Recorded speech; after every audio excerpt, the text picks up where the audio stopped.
The Adventure of Shoscombe Old Place by Arthur Conan Doyle, read by Martin Prichard. Sherlock Holmes had been bending for a long time over a low-power microscope. Now he straightened himself up and looked round at me in triumph. "It is glue, Watson," said he. "Unquestionably it is glue. Have a look at these scattered objects in the field." I stooped to the eyepiece and focused for my vision. Those hairs are threads from a tweed coat. The irregular gray masses are dust. There are epithelial scales on the left. Those brown blobs in the center are undoubtedly glue. "Well," I said, laughing, "I am prepared to take your word for it. Does anything depend upon it?" "It is a very fine demonstration," he answered. "In the St. Pancras case, you may remember that a cap was found beside the dead policeman. The accused man denies that it is his. But he is a picture frame maker who habitually handles glue. Is it one of your cases?" "No. My friend Merivale of the Yard asked me to look into the case. Since I ran down that coiner by the zinc and copper filings in the seam of his cuff, they have begun to realize the importance of the microscope." He looked impatiently at his watch. "I had a new client calling, but he is overdue. By the way, Watson, you know something of racing?" "I ought to. I pay for it with about half my wound pension." "Then I'll make you my handy guide to the turf. What about Sir Robert Norberton? Does the name recall anything?" "Well, I should say so. He lives at Shoscombe Old Place, and I know it well, for my summer quarters were down there once." "Norberton nearly came within your province once. How's that?" "It was when he horsewhipped Sam Brewer, the well-known Curzon Street moneylender on Newmarket Heath. He nearly killed the man." "Ah, he sounds interesting. Does he often indulge in that way?" "Well, he has the name of being a dangerous man. He is about the most daredevil rider in England, second in the Grand National a few years back. He is one of those men who have overshot their true generation. He should have been a buck in the days of the Regency, a boxer, an athlete, a plunger on the turf, a lover of fair ladies, and, by all account, so far down Queer Street that he may never find his way back again." "Capital, Watson! A thumbnail sketch. I seem to know the man. Can you give me some idea of Shoscombe Old Place?" "Only that it is in the center of Shoscombe Park, and that the famous Shoscombe stud and training quarters are to be found there." "And the head trainer," said Holmes, "is John Mason. You need not look surprised at my knowledge, Watson, for this is a letter from him which I am unfolding. But let us have some more about Shoscombe. I seem to have struck a rich vein." "There are the Shoscombe Spaniels," said I. "You hear of them at every dog show. The most exclusive breed in England. They are the special pride of the lady of Shoscombe Old Place, Sir Robert Norberton's wife, I presume." "Sir Robert has never married. Just as well, I think, considering his prospects. He lives with his widowed sister, Lady Beatrice Falder." "You mean that she lives him?" "No. The place belonged to her late husband, Sir James. Norberton has no claim on it at all. It is only a life interest and reverts to her husband's brother. Meantime, she draws the rents every year." "And brother Robert, I suppose, spends the said rents?" "That is about the size of it. He is a devil of a fellow, and must lead her a most uneasy life. Yet I have heard that she is devoted to him. But what is amiss at Shoscombe?" "Ah, that is just what I want to know, and here, I expect, is the man who can tell us." The door had opened, and the page had shown in a tall, clean-shaven man with the firm, austere expression which is only seen upon those who have to control horses or boys. Mr. John Mason had many of both under his sway, and he looked equal to the task. He bowed with cold self-possession and seated himself upon the chair to which Holmes had waved him. "You had my note, Mr. Holmes?" "Yes. that explained nothing. It was too delicate a thing for me to put the details on paper, and too complicated. It was only face to face I could do it. Well, we are at your disposal. First of all, Mr. Holmes, I think that my employer, Sir Robert, has gone mad. Holmes raised his eyebrows. This is Baker Street, not Harley Street, said he. But why do you say so? Well, sir, when a man's one queer thing, or two queer things, there may be a meaning to it, but when everything he does is queer, then you begin to wonder. I believe Shoscombe Prince and the Derby have turned his brain. That is a colt you are running? The best in England, Mr. Holmes.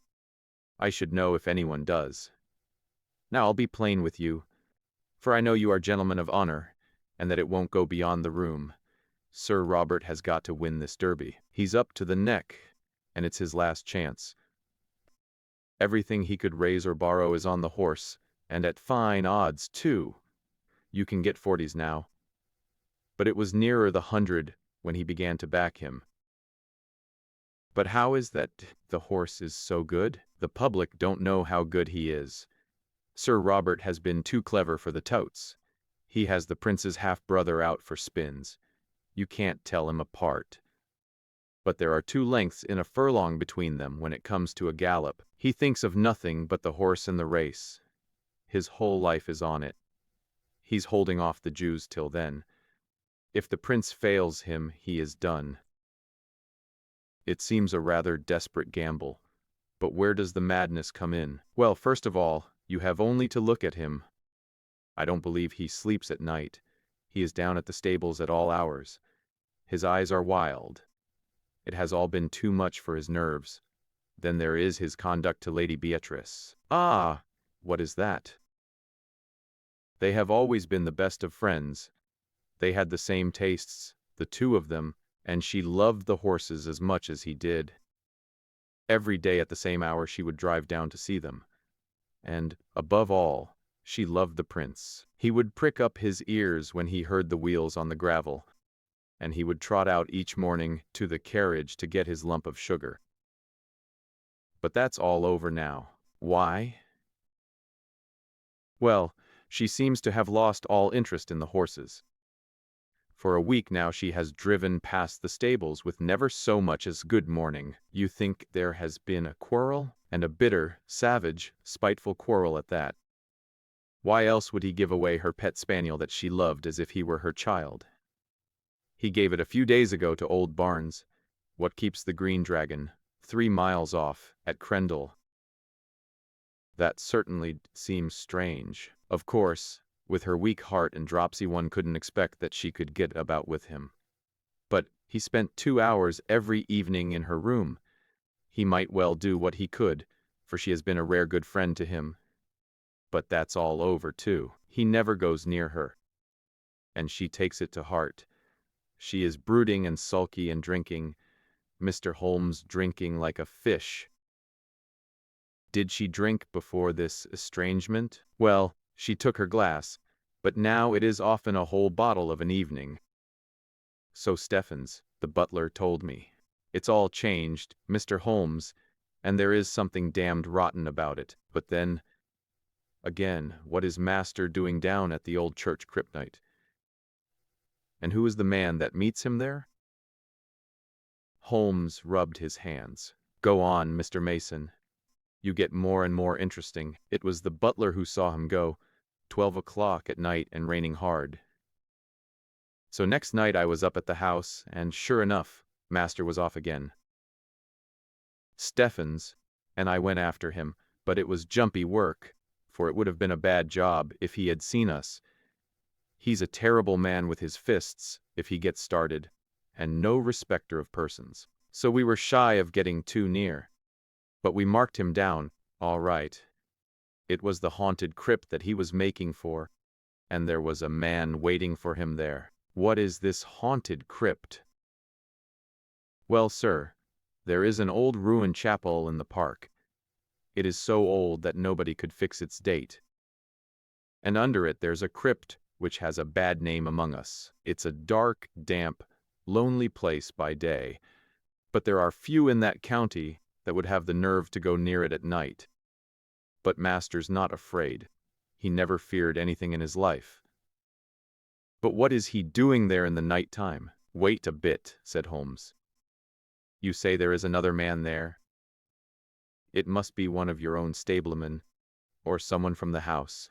Surely you have only to spot who it is and question him? It's no one I know. How can you say that? Because I have seen him, Mr. Holmes. It was on that second night.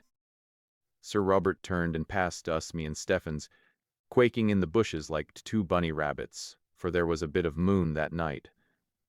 But we could hear the other moving about behind. We were not afraid of him. So we up when Sir Robert was gone and pretended we were just having a walk like in the moonlight, and so we came right on him as casual and innocent as you please. "Hullo, mate, who may you be?" says I. I guess he had not heard us coming. So he looked over his shoulder with a face as if he had seen the devil coming out of hell. He let out a yell, and away he went as hard as he could lick it in the darkness. He could run, I'll give him that. In a minute he was out of sight and hearing, and who he was, or what he was, we never found. But you saw him clearly in the moonlight? Yes, I would swear to his yellow face, a mean dog, I should say. What could he have in common with Sir Robert? Holmes sat for some time lost in thought. Who keeps Lady Beatrice Falder company? He asked at last. There is her maid, Carrie Evans. She has been with her this 5 years, and is, devoted. Mr. Mason shuffled uncomfortably. She's devoted enough, he answered at last. But I won't say to whom. Ah, said Holmes. I can't tell tales out of school. I quite understand, Mr. Mason. Of course, the situation is clear enough. From Dr. Watson's description of Sir Robert, I can realize that no woman is safe from him. Don't you think the quarrel between brother and sister may lie there? Well, the scandal has been pretty clear for a long time. But she may not have seen it before. Let us suppose that she has suddenly found it out. She wants to get rid of the woman. Her brother will not permit it. The invalid, with her weak heart and inability to get about, has no means of enforcing her will. The hated maid is still tied to her. The lady refuses to speak, sulks, takes to drink. Sir Robert, in his anger, takes her pet spaniel away from her. Does not all this hang together? Well, it might do so far as it goes. Exactly, as far as it goes. How would all that bear upon the visits by night to the old crypt? We can't fit that into our plot. No, sir, and there is something more that I can't fit in. Why should Sir Robert want to dig up a dead body? Holmes, abruptly, we only found it out yesterday, after I had written to you. Yesterday Sir Robert had gone to London, so Stephens and I went down to the crypt. It was all in order, sir, except that in one corner was a bit of a human body. You informed the police, I suppose? Our visitor smiled grimly. Well, sir, I think it would hardly interest them. It was just the head and a few bones of a mummy. It may have been 1,000 years old. But it wasn't there before. That I'll swear, and so will Stephens. It had been stowed away in a corner and covered over with a board. That corner had always been before. What did you do with it? Well, we just left it there. That was wise. You say Sir Robert was away yesterday. Has he returned? We expect him back today. When did Sir Robert give away his sister's dog? It was just a week ago today. The creature was howling outside the old well house, and Sir Robert was in one of his tantrums that morning. He caught it up, and I thought he would have killed it. Then he gave it to Sandy Bain, the jockey, and told him to take the dog to old Barnes at the Green Dragon, for he never wished to see it again. Holmes sat for some time in silent thought. He had lit the oldest and foulest of his pipes. I am not clear yet what you want me to do in this matter, Mr. Mason, he said at last. Can't you make it more definite? Perhaps this will make it more definite, Mr. Holmes. said our visitor. He took a paper from his pocket, and unwrapping it carefully, he exposed a charred fragment of bone. Holmes examined it with interest. "Where did you get it?" "There is a central heating furnace in the cellar under Lady Beatrice's room. It's been off for some time, but Sir Robert complained of cold and had it on again. Harvey runs it, he's one of my lads. This very morning he came to me with this, which he found raking out the cinders. He didn't like the look of it." "Nor do I," said Holmes. "What do you make of it, Watson?" "It was burned to a black cinder, but there could be no question as to its anatomical significance." "It's the upper condyle of a human femur," said I.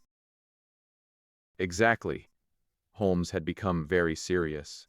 "When does this lad tend to the furnace?" "He makes it up every evening, and then leaves it." "Then anyone could visit during the night?" "Yes, sir." "Can you enter it from outside?" "There is one door from outside. There is another which leads up by a stair to the passage in which Lady Beatrice's room is situated." "These are deep waters, Mr. Mason." "Deep and rather dirty." "You say that Sir Robert was not at home last night?" "No, sir." "Then whoever was burning bones, it was not he." "That's true, sir. What is the name of the inn you spoke of?" "The Green Inn." "Is there good fishing in that part of Berkshire?" The honest trainer showed very clearly upon his face that he was convinced that yet another lunatic had come into his harassed life. "Well, sir, I've heard there are trout in the mill stream and pike in the Hall Lake." "That's good enough. Watson and I are famous fishermen, are we not, Watts? You may address us in future at the Green Dragon. We should reach it tonight. I need not say that we don't want to see you, Mr. Mason, but a note will reach us, and no doubt I could find you if I want you. When we have gone a little farther into the matter, I will let you have a considered opinion." Thus it was that on a bright May evening Holmes and I found ourselves alone in a first-class carriage and bound for the little halt-on-demand station of Shoscombe. The rack above us was covered with a formidable litter of rods, reels, and baskets. On reaching our destination, a short drive took us to an old-fashioned tavern, where a sporting host, Josiah Barnes, entered eagerly into our plans for the extirpation of the fish of the neighborhood. "What about the Hall Lake and the chance of a pike?" said Holmes. The face of the innkeeper clouded. "That wouldn't do, sir. You might chance to find yourself in the lake before you were through." "How's that, then?" "It's Sir Robert, sir. He's terrible jealous of touts. If you two strangers were as near his training quarters as that he'd be after you as sure as fate. He ain't taking no chances. Sir Robert ain't. I've heard he has a horse entered for the Derby." "Yes, and a good colt, too. He carries all our money for the race, and all Sir Robert's into the bargain. By the way," he looked at us with thoughtful eyes, "suppose you ain't on the turf yourselves?" "No, indeed. Just two weary Londoners who badly need some good Berkshire air." "Well, you are in the right place for that. There is a deal of it lying about. But mind what I have told you about Sir Robert. He's the sort that strikes first and speaks afterwards. Keep clear of the park." "Surely, Mr. Barnes, we certainly shall. By the way, that was a most beautiful spaniel that was whining in the hall." "I should say it was. That was the real Shoscombe breed. There ain't a better in England." "I am a dog fancier myself," said Holmes. "If it is a fair question, what would a prize dog like that cost?" "More than I could pay, sir. It was Sir Robert himself who gave me this one. That's why I have to keep it on a lead. It would be off to the hall in a jiffy if I gave it its head." "We are getting some cards in our hand, Watson," said Holmes when the landlord had left us. "It's not an easy one to play, but we may see our way in a day or two. By the way, Sir Robert is still in London, I hear. We might, perhaps, enter the said domain tonight without fear of bodily assault. There are one or two points on which I should like reassurance." Have you any theory, Holmes? Only this, Watson, that something happened a week or so ago which has cut deep into the life of the Shoscombe household. What is that something? We can only guess at it from its effects. They seem to be of a curiously mixed character, but that should surely help us. It is only the colorless, uneventful case which is hopeless. Let us consider our data. The brother no longer visits the beloved invalid sister. He gives away her favorite dog. Her dog, Watson. Does that suggest nothing to you? Nothing but brother's spite. Well, it might be so. Or, well, there is an alternative. Now to continue our review of the situation from the time that the quarrel, if there is a quarrel, began. The lady keeps her room, alters her habits, is not seen save when she drives out with her maid, refuses to stop at the stables to greet her favorite horse, and apparently takes to drink. That covers the case, does it not? Save for the business in the crypt. That is another line of thought. There are two, and I beg you will not tangle them. Line A, which concerns Lady Beatrice, has a vaguely sinister flavor, has it not? I can make nothing of it. Well, now, let us take up line B, which concerns Sir Robert. He is mad keen upon winning the Derby. He is in the hands of the Jews, and may at any moment be sold up and his racing stables seized by his creditors. He is a daring and desperate man. He derives his income from his sister. His sister's maid is his willing tool. So far we seem to be on fairly safe ground, do we not? But the crypt? Ah, yes, the crypt. Let us suppose, Watson, it is merely a scandalous supposition, a hypothesis put forward for argument's sake, that Sir Robert has done away with his sister. My dear Holmes, it is out of the question. Very possibly, Watson. Sir Robert is a man of an honorable stock. But you do occasionally find a carrion crow among the eagles. Let us for a moment argue upon this supposition. He could not fly the country until he had realized his fortune, and that fortune could only be realized by bringing off this coup with Shoscombe Prince. Therefore, he has still to stand his ground. To do this, he would have to dispose of the body of his victim, and he would also have to find a substitute who would impersonate her. With the maid as his confidante, that would not be impossible. The woman's body might be conveyed to the crypt, which is a place so seldom visited, and it might be secretly destroyed at night in the furnace, leaving behind it such evidence as we have already seen. What say you to that, Watson? Well, it is all possible. If you grant the original monstrous supposition, I think that there is a small experiment which we may try tomorrow, Watson, in order to throw some light on the matter. Meanwhile, if we mean to keep up our characters, I suggest that we have our host in for a glass of his own wine and hold some high converse upon eels and dace, which seems to be the straight road to his affections. We may chance to come upon some useful local gossip in the process. In the morning Holmes discovered that we had come without our spoon bait for Jack, which absolved us from fishing for the day. About 11 o'clock we started for a walk, and he obtained leave to take the black spaniel with us.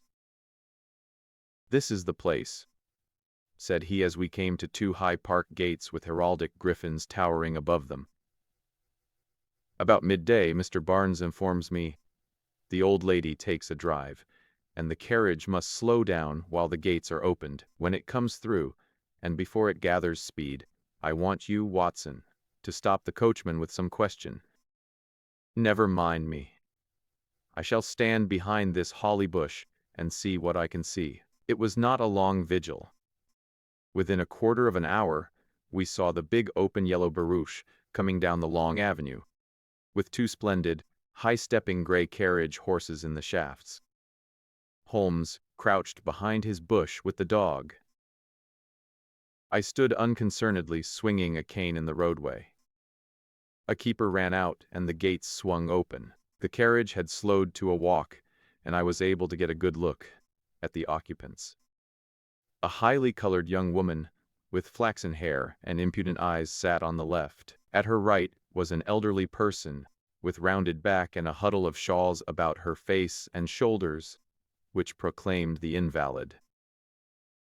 When the horses reached the high road, I held up my hand with an authoritative gesture. And as the coachman pulled up, I inquired if Sir Robert was at Shoscombe Old Place. At the same moment Holmes stepped out and released the spaniel. With a joyous cry, it dashed forward to the carriage and sprang upon the step. Then in a moment its eager greeting changed to furious rage, and it snapped at the black skirt above it. "Drive on! Drive on!" shrieked a harsh voice. The coachman lashed the horses, and we were left standing in the roadway. "Well, Watson, that's done it," said Holmes as he fastened the lead to the neck of the excited spaniel. He thought it was his mistress, and he found it was a stranger. Dogs don't make mistakes, but it was the voice of a man. I cried. "Exactly. We have added one card to our hand, Watson, but it needs careful playing all the same." My companion seemed to have no further plans for the day, and we did actually use our fishing tackle in the mill stream, with the result that we had a dish of trout for our supper. It was only after that meal that Holmes showed signs of renewed activity. Once more we found ourselves upon the same road as in the morning, which led us to the park gates. A tall, dark figure was awaiting us there, who proved to be our London acquaintance, Mr. John Mason, the trainer. "Good evening, gentlemen," said he. "I got your note, Mr. Holmes. Sir Robert has not returned yet, but I hear that he is expected tonight." "How far is this crypt from the house?" asked Holmes. "A good quarter of a mile." "Then I think we can disregard him altogether." "I can't afford to do that, Mr. Holmes. The moment he arrives he will want to see me to get the last news of Shoscombe Prince." "I see. In that case we must work without you, Mr. Mason. You can show us the crypt and then leave us." It was pitch dark and without a moon, but Mason led us over the grasslands until a dark mass loomed up in front of us, which proved to be the ancient chapel. Striking a match, he illuminated the melancholy place, dismal and evil-smelling, with ancient crumbling walls of rough-hewn stone, and piles of coffins, some of lead and some of stone, extending upon one side right up to the arched and groined roof, which lost itself in the shadows above our heads.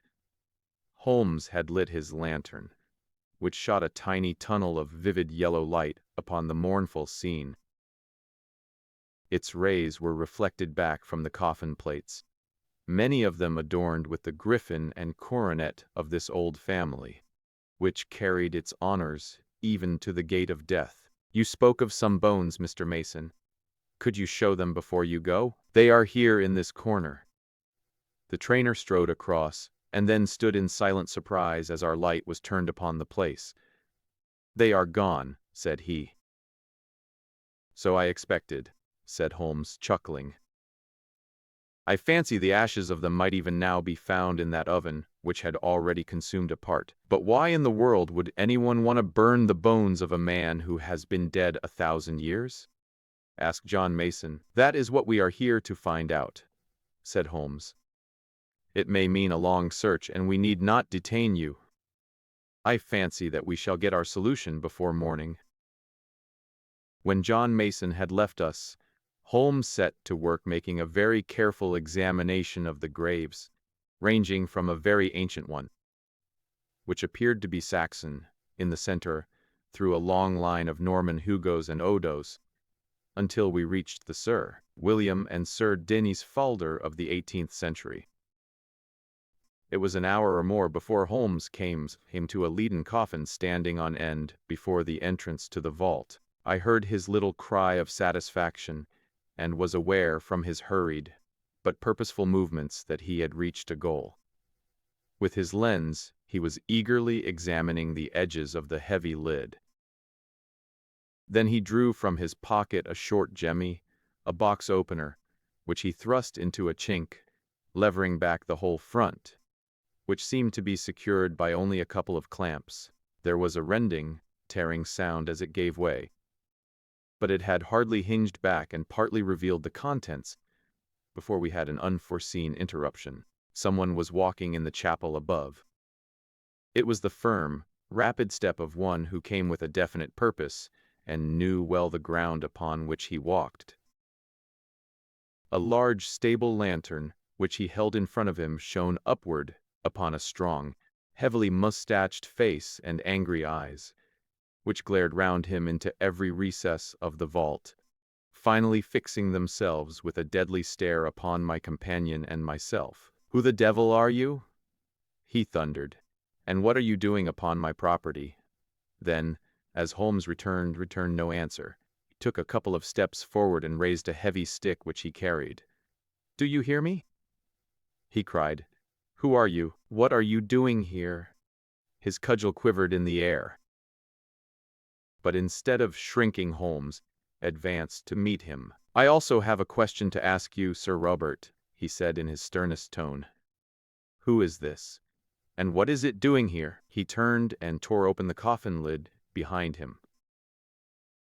In the glare of the lantern, I saw a body swathed in a sheet from head to foot, with dreadful, witch-like features, all nose and chin, projecting at one end, the dim, glazed eyes staring from a discolored and crumbling face. The baronet had staggered back, with a cry, and supported himself against a stone sarcophagus. "How came you to know of this?" he cried.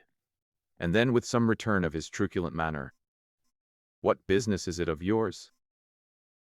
"My name is Sherlock Holmes," said my companion. "Possibly it is familiar to you. In any case, my business is of every other good citizen to uphold the law. It seems to me that you have much to answer for." Sir Robert glared for a moment, but Holmes's quiet voice and cool, assured manner had their effect. "For God, Mr. Holmes, it's all right," said he. "Appearances are against me, I'll admit, but I could act no otherwise." "I should be happy to think so, but I fear your explanations must be before the police." Sir Robert shrugged his broad shoulders. "Well, if it must be, it must. Come up to the house, and you can judge for yourself how the matter stands." A quarter of an hour later we found ourselves in what I judge, from the lines of polished barrels behind glass covers, to be the gun-room of the old house. It was comfortably furnished, and here Sir Robert left us for a few moments. When he returned he had two companions with him. The one, the florid young woman whom we had seen in the carriage. The other, a small rat-faced man, with a disagreeably furtive manner. These two wore an appearance of utter bewilderment, which showed that the baronet had not yet had time to explain to them the turn events had taken. "There," said Sir Robert with a wave of his hand, "are Mr. and Mrs. Norlett. Mrs. Norlett, under her maiden name of Evans, has for some years been my sister's confidential maid. I have brought them here, because I feel that my best course is to explain the true position to you. And they are the two people upon earth who can substantiate what I say." "Is this necessary, Sir Robert? Have you thought what you are doing?" cried the woman. "As to me, I entirely disclaim all responsibility," said her husband. Sir Robert gave him a glance of contempt. "I will take all responsibility," said he. "Now, Mr. Holmes, listen to a plain statement of the facts. You have clearly gone pretty deeply into my affairs, or I should not have found you where I did. You know already, in all probability, that I am running a dark horse for the Derby, and that everything depends upon my success. If I win, all is easy. If I lose, well, I dare not think of that." "I understand the position," said Holmes. "I am dependent upon my sister, Lady Beatrice, for everything. But it is well known that her interest in the estate is for her own life only. For myself, I am deeply in the hands of the Jews. I have always known that if my sister were to die, my creditors would be my estate like a flock of vultures. Everything would be seized, my stables, my horses, everything. Well, Mr. Holmes, my sister did die just a week ago, and you told no one. What could I do? Absolute ruin faced me. If I could stave things off for 3 weeks, all would be well. Her maid's husband, this man here, is an actor. It came into our heads, it came into my head, that he could, for that short period, personate my sister. It was but a case of appearing daily in the carriage, for no one need enter her room save the maid. It was not difficult to arrange. My sister died of the dropsy, which had long afflicted her. That will be for a coroner to decide. Her doctor would certify that for months her symptoms have threatened such an end. Well, what did you do? The body could not remain there on the first night nor lit, and I carried it out to the old well-house, which is now never used. We were followed, however, by her pet spaniel, which yapped continually at the door, so I felt some safer place needed. I got rid of the spaniel, and we carried the body to the crypt of the church. There was no indignity or irreverence. Mr. Holmes, I do not feel that I have wronged the dead. Your conduct seems to me inexcusable, Sir Robert. The baronet shook his head impatiently. It is easy to preach, said he. Perhaps you would have felt differently if you had been in my position. One cannot see all one's hopes and all one's plans shattered at the last moment, and make no effort to save them. It seemed to me that it would be no unworthy resting place if we put her for the time in one of the coffins of her husband's ancestors lying in what is still consecrated ground. We opened such a coffin, removed the contents, and placed her as you have seen her. As to the old relics which we took out, we could not leave them on the floor of the crypt, nor lit, and I removed them, and he descended at night and burned them in the central furnace. There is my story, Mr. Holmes, though how you forced my hand so that I have to tell it is more than I can say. Holmes sat for some time lost in thought. There is one flaw in your narrative, Sir Robert, he said at last. Your bets on the race, and therefore your hopes for the future, would hold good even if your creditors seized your estate. The horse would be part of the estate. What do they care for my bets? As likely as not they would not run him at all. My chief creditor is, unhappily, my most bitter enemy, a rascally Sam Brewer, whom I was once compelled to horsewhip on Newmarket Heath. Do you suppose that he would try to save me? Well, Sir Robert, said Holmes, rising, this matter must, of course, be referred to the police. It was my duty to bring the facts to light, and there I must leave it. As to the morality or decency of your conduct, it is not for me to express an opinion. It is nearly midnight, Watson, and I think we may make our way back our humble abode. Shoscombe Prince did win the Derby. The sporting owner did net £80,000 in bets, and the creditors did hold their hand until the race was over, when they were paid in full, and enough was left to re-establish Sir Robert in a fair. Both police and coroner took a lenient view of the transaction, and beyond a mild censure the delay in registering the lady's decease, the lucky owner got away scatheless from this strange incident in a career which has now outlived its shadows, and promises to end in an honored old age.